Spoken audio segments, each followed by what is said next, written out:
जय हो। मैं राहुल मौर्य आपका जेआरएम स्टडी सेंटर में आपका स्वागत करता हूं। आज हम क्लास 10th के यूपी बोर्ड एनसीईआरटी के क्लास 10th के मैथ में 12.3 के 5वां सवाल से आज हम लोग हल करने वाले हैं। आप लोग ध्यान से देखिएगा और देखिएगा 5वां सवाल कौन सा है। 5वां सवाल कह रहा है भुजा 4 सेंटीमीटर वाले एक वर्ग के प्रत्येक कोने से 1 सेंटीमीटर त्रिज्या वाले वृत्त का एक चतुर्थांश काटा गया है, तब बीच में 2 सेंटीमीटर व्यास का एक वृत्त भी काटा गया है, जैसा कि चित्र में दिखाया गया है। वर्ग के शेष भाग का क्षेत्रफल ज्ञात कीजिए। यानी जो पेंटा गया है उसी का क्षेत्रफल आपको ज्ञात करना है।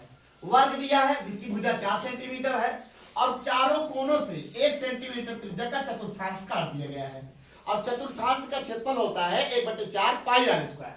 अब बीच में 2 सेंटीमीटर व्यास का एक वृत्त भी काट लिया गया है।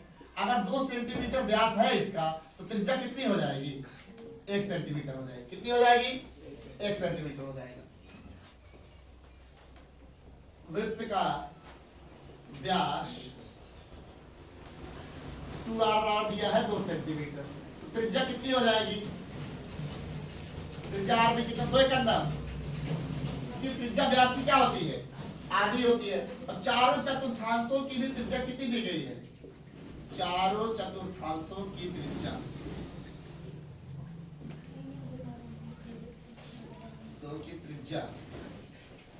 कितनी दी गई है?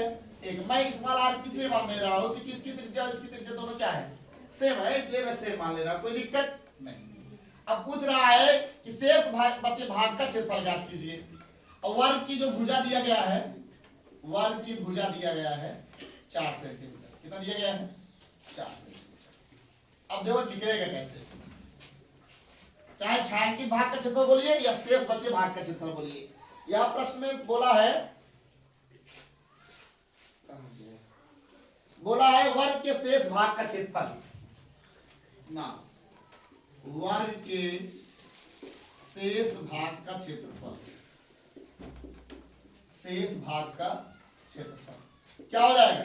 पूरे वर्ग में से, यानी वर्ग के क्षेत्रफल, यानी वर्ग के क्षेत्रफल में से इस वृत्त का क्षेत्रफल और चारों चतुर्थांशों का क्षेत्रफल घटा दीजिए। ठीक है, वृत्त का क्षेत्रफल धन चारों चतुर्थांशों का क्षेत्रफल, चारों चतुर्थांशों का क्षेत्रफल। तो वर्ग का क्षेत्रफल सूत्र क्या होता है? भुजा स्क्वायर। और वृत्त का क्षेत्रफल सूत्र क्या होता है? पाई आर स्क्वायर। अब 4 गुणे चतुर्थांश क्षेत्रफल क्या होता है? 1/4 पाई आर स्क्वायर। ध्यान देना बेटा, वृत्त का क्षेत्रफल क्या होता है? पाई आर स्क्वायर। और चारों चतुर्थांश 4 है, 4 और चतुर्थांश होता है 1/4 पाई आर स्क्वायर। तो 4 से 4 आपका कट गया। भुजा कितना दिया गया है? 4 का स्क्वायर रेड। 1 पाई आर स्क्वायर यहाँ पे, 1 पाई आर स्क्वायर यहाँ पे है, 2 पाई आर स्क्वायर। तो 4 4 16 रेड। 2 गुणे पाई का मान 22/7 गुणे आर का वैल्यू कितना है आपका? 1 है, दोनों का 1 ही है, तो कितना हो जाएगा? 16 रेड 22 गुना 44 से करना 44/7। 16 सत्ते 112। अगर लासा लेंगे तो बटे 1 लिख सकते हैं। 7 करना 7। 16 सत्ते 112 रेड 44 से करना 44। घटा दीजिए, 12 में 4 गए आपका 8 हो गया और 10 में 4 गए 6, 68/7 सेंटीमीटर स्क्वायर। ठीक भैया, लिख लीजिए। चलिए अगला सवाल देखिए, बहुत ही अच्छा सवाल है। एक वृत्ताकार मेजपोश जिसकी त्रिज्या 32 सेंटीमीटर है, जिसकी त्रिज्या कितना दी गया है? 32 सेंटीमीटर दिया है। बीच में एक समबाहु त्रिभुज एबीसी छोड़ते हुए एक डिजाइन बना है। ये बीच में एबीसी त्रिभुज छोड़ते हुए क्या बना हुआ है? डिजाइन बना हुआ है, जैसा कि चित्र में दिखाया गया है। इस डिजाइन का क्षेत्रफल ज्ञात कीजिए। मतलब जो ऐसे ऐसे किया हूं मैं, इसी का क्षेत्रफल ज्ञात करना है। इसका क्षेत्रफल कैसे निकलेगा? वृत्त के क्षेत्रफल में से इस समबाहु त्रिभुज का क्षेत्रफल घटा देंगे तो डिजाइन का क्षेत्रफल मिल जाएगा। अब वृत्त की त्रिज्या तो दिया गया है 32, लेकिन समबाहु त्रिभुज के क्षेत्रफल के लिए हमें चाहिए भुजा, क्योंकि समबाहु त्रिभुज क्षेत्रफल सूत्र क्या होता है? कायडन 3/4 गुणे भुजा स्क्वायर। अब भुजा तो पता नहीं है, इसके लिए हम लोग एक चीज जानते हैं बेटा, ध्यान से सुनिएगा। प्रमेय है एक ही जीवा के द्वारा केंद्र पर बना कोण परिध पर बने कोण का दुगुना होता है। अब समबाहु त्रिभुज प्रत्येक कोण कितना होता है? 60 अंश। मैंने क्या आपने बताया, एक ही जीवा के द्वारा केंद्र पर बना कोण परिधि पर बने कोण का दुगना होता है। मतलब अगर ये 60 है कितना होगा आपका 120 होगा। तो कितना होगा 120 होगा। अब यहीं से मैंने एक लंब डाल दिया क्योंकि ये समबाहु त्रिभुज समद्विबाहु हो गया ना, ओबी भी त्रिज्या है ओसी भी त्रिज्या है। इस समद्विबाहु त्रिभुज के शीर्ष से आधार पर डाला गया लंब आधार को दो बराबर भाग में बांटता है। मतलब एडी बराबर क्या हो जाएगा सीडी हो जाएगा। आइए हम लोग देखते हैं वृत्त की त्रिज्या चौथा नंबर बेटा छठवा, वृत्त की त्रिज्या ओबी बराबर ओसी बराबर दिया है 32 सेंटीमीटर। चूंकि त्रिभुज एबीसी एक समबाहु त्रिभुज है, एक समबाहु त्रिभुज है, अतः कोण बीएसी बराबर क्या हो जाएगा 60। फिर मैंने क्या बताया, एक ही जीवा के द्वारा केंद्र पर बना कोण परिधि पर बने कोण का दुगना होता है। इसको मैं लिख देता हूं ताकि आप लोगों को भूले ना। एक ही जीवा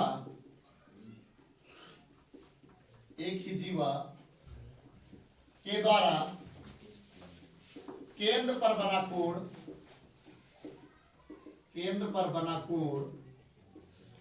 परिधि पर बने कोण का दुगना होता है। परिधि पर बने कोण का दुगना होता है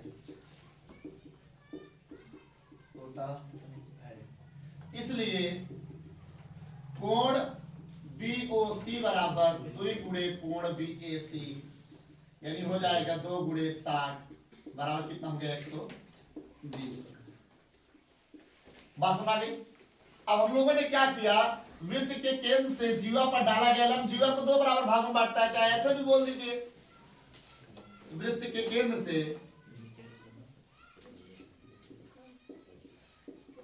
से जीवा पर डाला गया लंब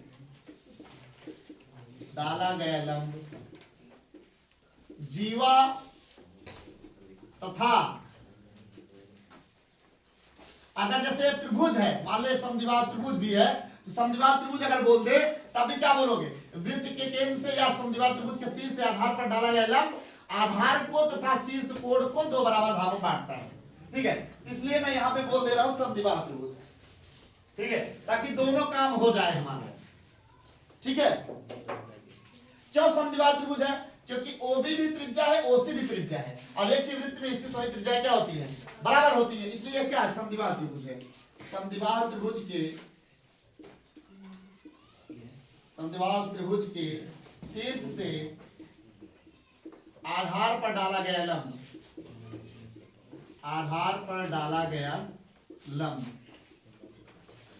आधार तथा शीर्ष कोण को समद्विभाजित करता है।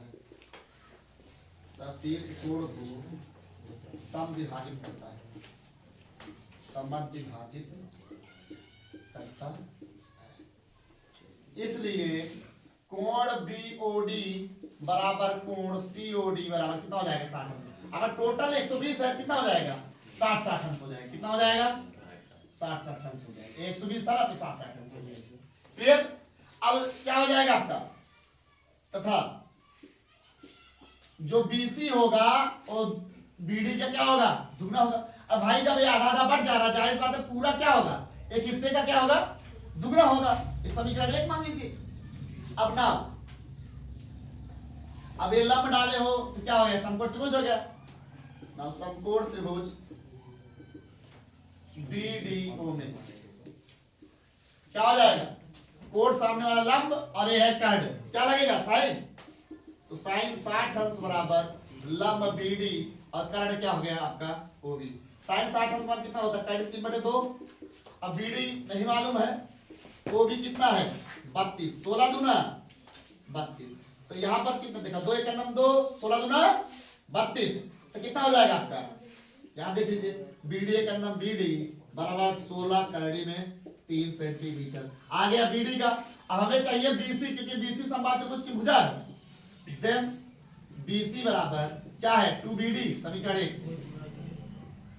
1 से। और क्या है BD आपका 16 कैडी 3, 16 गुना 32 कैडी में 3 सेंटीमीटर। ये निकल गई समबाहु त्रिभुज की भुजा, समबाहु त्रिभुज की भुजा बराबर हो गई 32 कैडी में 3 सेंटीमीटर। अब क्या करना है, अब पूरे वृत्त के क्षेत्रफल में से समबाहु त्रिभुज का क्षेत्रफल आपको घटा देना है। इतना लिख लीजिए, तब हम क्या करें आपको समझाते हैं। अब हमको क्या करना है, छायांकित भाग का क्षेत्रफल निकालना है। तो क्या करोगे छायांकित भाग का क्षेत्रफल निकालने के लिए, पूरे वृत्त के क्षेत्रफल में से समबाहु त्रिभुज का क्षेत्रफल घटा दोगे। तो चलो घटाओ। डिजाइन का क्षेत्रफल या छायांकित भाग का क्षेत्रफल, डिजाइन का क्षेत्रफल, डिजाइन का क्षेत्रफल बराबर क्या हो जाएगा, वृत्त का क्षेत्रफल, वृत्त का क्षेत्रफल माइनस समबाहु त्रिभुज का क्षेत्रफल, समबाहु त्रिभुज का क्षेत्रफल। तो वृत्त का क्षेत्रफल सूत्र क्या हो जाएगा, पाई आर स्क्वायर, और समबाहु त्रिभुज का क्षेत्रफल क्या होता है, कैडी 3/4 गुणे भुजा स्क्वायर। तो पाई मान कितना रखना है, कुछ रखने बोला है, नहीं रखने बोला, 22/7। आर मान कितना दिया, त्रिज्या 32 स्क्वायर, कैडी 3/4 गुणे भुजा स्क्वायर। भुजा मान कितना निकला है, 32 कैडी में 3 का स्क्वायर। तो 22/7, 32 बार करें कितना आएगा बेटा, 1024। रेड कैडी 3/4 गुणे 32 के 1024, अब कैडी 3 बार करें कितना हो जाएगा, 3। क्या ये 4 से कट जाएगा, 4 दूनी 8, आपका 2 बचा, 4 पंचे 20, फिर 2 बचा, 4 छंग 24। तो अब गुणा करा दीजिए, 7 से कटेंगे नहीं कटेंगे, गुणा करा दीजिए, 22,528 भागे 7 रेड, 6 18 और 3 5 15 1 16, 3 6 768। क्या इतना उत्तर दे दिया क्या, चलिए देख लीजिए। अब 7वां सवाल देख लीजिएगा। आकृति में एबीसीडी भुजा वाला,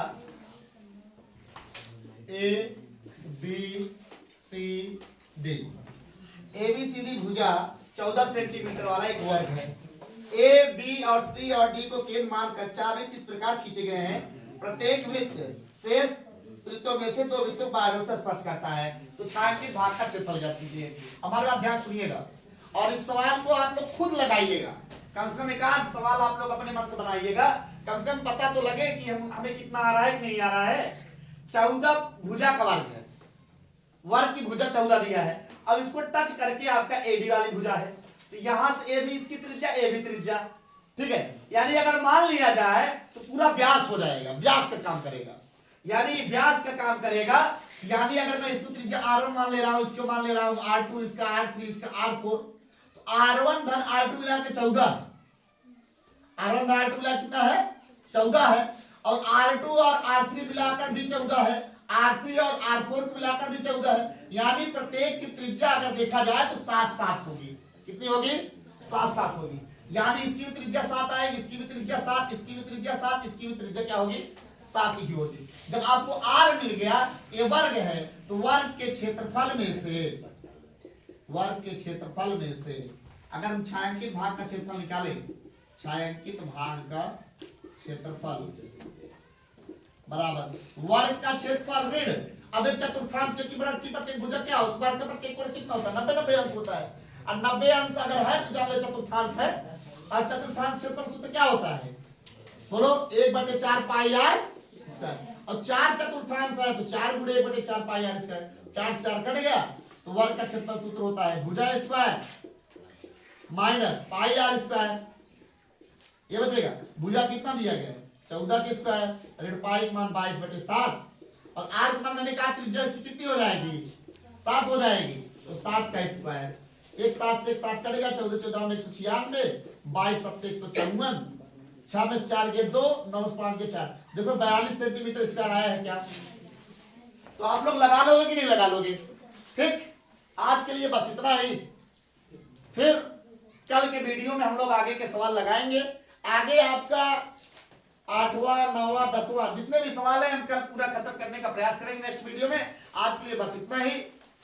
जय हिंद।